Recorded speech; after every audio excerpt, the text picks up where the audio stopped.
এবারের রমজান 2024-এ জামাত শিবিরের জন্য রাজনৈতিকভাবে বড় ধরনের কিছু স্পেশাল সুযোগ তৈরি হয়েছে, যেটা বিগত কয়েক বছর জামাত শিবির কল্পনাও করতে পারেনি। জামাত এই সুযোগ চমৎকারভাবে কাজে লাগিয়ে এগিয়ে যাচ্ছে। কি সেই সুযোগ দর্শক, এটা উপলব্ধি করা খুবই প্রয়োজন। এবং জামাত শিবির সাংগঠনিকভাবেই শুধু নয়, আমরা বিশ্বাস করি এই সুযোগের বিষয়টা যদি আপনি উপলব্ধি করতে পারেন, আপনি যদি একজন জামাত শিবির কর্মী বা সমর্থক কিংবা শুভাকাঙ্ক্ষী হয়ে থাকেন, তাহলে আপনিও এটাকে ইউটিলাইজ করতে পারবেন সংগঠনের বৃহত্তর স্বার্থে। এমনকি নিজের যে একটা কাজ করার পরিধি একজন জামাত অ্যাক্টিভিস্ট হিসাবে, সেখানেও কাজে লাগাতে পারবেন। এবার আসেই যে জামাত এবার স্পেশাল কী কী অ্যাডভান্টেজ পাচ্ছে বা অলরেডি পেয়েছে।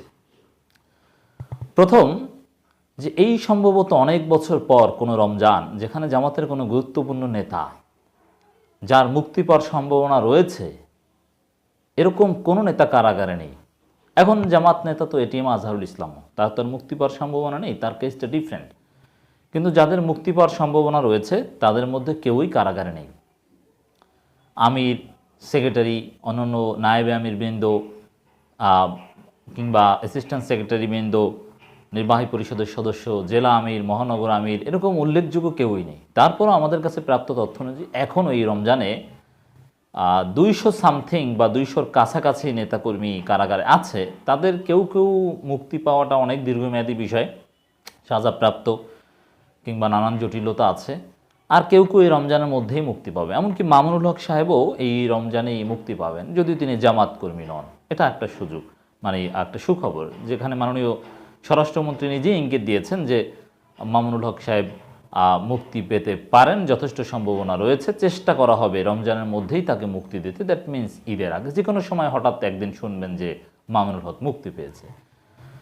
যাই হোক দর্শক, একটা বিষয় যে মোটামুটি মুক্ত পরিবেশ, আর একটা বিষয় যেহেতু নির্বাচন হয়ে গিয়েছে, নির্বাচন পরবর্তী একটা সিচুয়েশন নির্বাচন পূর্ববর্তী সিচুয়েশন থেকে যথেষ্ট ডিফারেন্ট। তো সেক্ষেত্রে জামাত শিবিরের নেতাকর্মীরা মোটামুটি ওপেনলি মুভ করতে পারছে। দেখেন, জামাতের আমির, সেক্রেটারি এরা একসাথে চলাফেরা করছে, কোনো প্রকাশ্য বাসায় রোগী দেখতে যাচ্ছে, ইফতার করছে, ওপেন ফিল্ডে জানছে সবাই, পুলিশ প্রশাসন, আওয়ামী লীগের লোকজন জানছে, এমন জায়গায় যাচ্ছে, ঘন্টার পর ঘন্টা অবস্থান করছে, ইফতার করছে, চলে আসছে। যেটা একসময় একটা সিকিউরিটি মেনটেন করতে হতো, যে পুলিশ জানে কিনা, না জানিয়ে যাওয়া যায় কিনা, আওয়ামী লীগের লোকজনের চোখ ফাঁকি দিয়ে যাওয়া যায় কিনা, এরকম একটা পরিস্থিতি বিরাজ করেছিল এই 2024 সালের আগে যে কোনো রমজানে দীর্ঘদিন যাবৎ। কিন্তু এই 24 সালে এগুলো নিয়ে অতটা ভাবতে হচ্ছে না, ওপেনলি ফ্রিলি মোটামুটি মুভ করতে পারছে। এবং একই সাথে আরেকটা গুরুত্বপূর্ণ বিষয় দেখেন, তো জামাত শুধু নিজেরা ভালো থাকলেই তো আর লাভ না। জামাত তো আর নিজেরা ভালো থাকার জন্য রাজনীতি করে না, যে নিজেরা মুক্ত থাকবে, ফ্রিলি মুভ করবে, এটাই তো তাদের লক্ষ্য উদ্দেশ্য নয়। এটা লক্ষ্য উদ্দেশ্য হলে তো তারা এমনিতেই ভালো থাকতে পারে, সরকারের সাথে দালালি করে, চরমনাইয়ের মতো নানানভাবে তারা ভালো থাকতে পারে। একই সাথে জামাত ভালোও থাকতে চায়, ফ্রিলি তাদের রাজনৈতিক কার্যক্রমও করতে চায়, এবং সরকার বিরোধী রাজনীতিও চালিয়ে যেতে চায়। That's very important. এখন দেখেন, সরকার বিরোধী রাজনীতি জামাত করে যাচ্ছে, যখনই কোনো ইস্যু আসছে রাজপথে বিশাল বিশাল বিক্ষোভ মিছিল করছে, রমজানের আগে আগে করছে। রমজানকে স্বাগত জানিয়ে বিক্ষোভ মিছিল করতে গিয়ে সরকারের বিরুদ্ধে বিক্ষোভ করেছে জামাত সমস্ত জেলাগুলোতে। এর আগে বিদ্যুতের মূল্য বৃদ্ধির প্রতিবাদে মহানগরগুলোতে বিশাল বিশাল বিক্ষোভ মিছিল করেছে, যেই 7 জানুয়ারির পর অন্য কেউ এত বড় বিক্ষোভ মিছিল করতে পারে না। দ্যাট মিনস জামাতের রাজনীতিও আছে, নির্বাচন করবে, নির্বাচনমুখী রাজনীতি করছে। It's very important. At the same time এই রমজানে 2024 সালের রমজানে সরকার একটা মারাত্মক অবস্থা। এই জন্য সরকারের বিরুদ্ধে প্রচারণা চালানোর, সরকারের সমালোচনা করার একটা বড় সুযোগ জামাতের হাতে, এবং সেই সুযোগ জামাত কাজে লাগাচ্ছে। দ্রব্যমূল্যের ভয়ানক ঊর্ধ্বগতি, এত ভয়ানক পরিস্থিতি আগের রমজানগুলোতে হয়নি। এবারের 2024 সালের রমজানে ফরেন কারেন্সি রিজার্ভের যে ভয়ানক অবস্থা, রিস্কি অবস্থা, এত ভয়ানক অবস্থা আগের রমজানগুলোতে ছিল না। বিশেষ করে দ্রব্যমূল্যের অবস্থা এতটাই কঠিন যে সরকার খেজুরের পরিবর্তে বড়ই দিয়ে ইফতার করতে বলে, পেয়ারা দিয়ে ইফতার করতে বলে। চিন্তা করেছেন কতটা ভয়ানক পরিস্থিতি? খুচরা মূল্য নির্ধারণ করে দিচ্ছে, কাজ হচ্ছে না, শুল্ক কমাচ্ছে, কাজ হচ্ছে না, সরকারের নির্ধারণ কেউ মানছে না, সরকার যে মূল্য নির্ধারণ করে দিয়েছে সেই মূল্যে খেজুর পাওয়া যাচ্ছে না।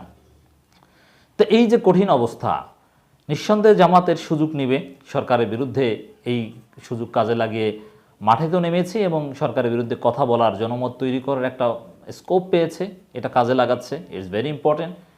অ্যাট দি সেম টাইম দেখেন, এই সরকার বা মাননীয় প্রধানমন্ত্রী একটা দৃষ্টিভঙ্গি নিয়ে ইফতার মাহফিল নিয়ে যা শুরু হয়েছে, ইফতার মাহফিলে হামলা, রাজশাহী বিশ্ববিদ্যালয়ে ছাত্রলীগ হামলা করছে একের পর এক, ইফতার মাহফিলকে কার্যত উঠিয়ে দিতে চায়, ষড়যন্ত্র ইসলামের তাহজিব তামুদ্দুনের বিরুদ্ধে।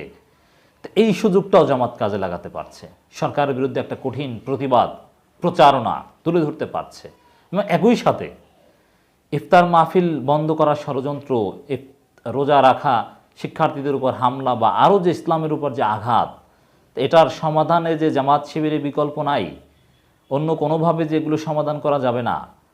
জামাত শিবিরের উপর অত্যাচারের সময় চুপ থাকার ফলেই যে আজকে এটা ঘটছে, এটাও জাতি উপলব্ধি করছে। এই জন্য জামাত শিবিরের প্রতি শ্রদ্ধা বেড়ে যাচ্ছে তরুণ প্রজন্মের, সচেতন নাগরিকদের, ইসলামপন্থীদের।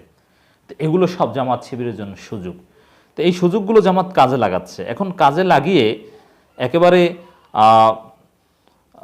আবেগী হয়ে জামাত যে মাঠে নেমেছে তা নয়, তারা ধীরে সুস্থেই কাজ করছে।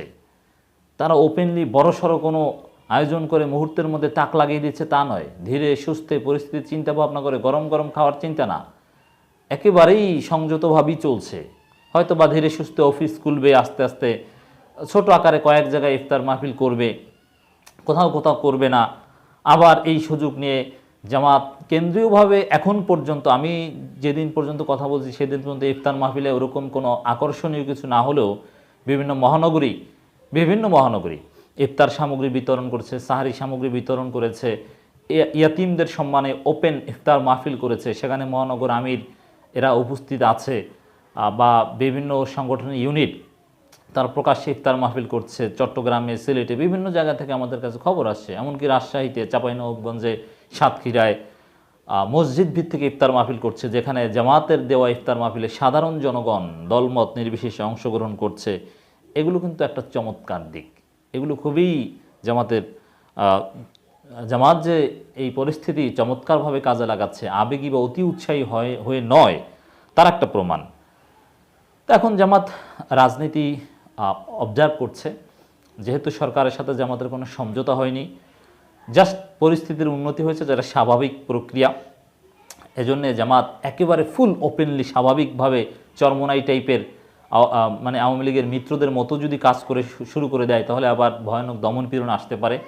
এটা জামাত উপলব্ধি করে অত্যন্ত ধীরে সুস্থে এগিয়ে যাচ্ছে।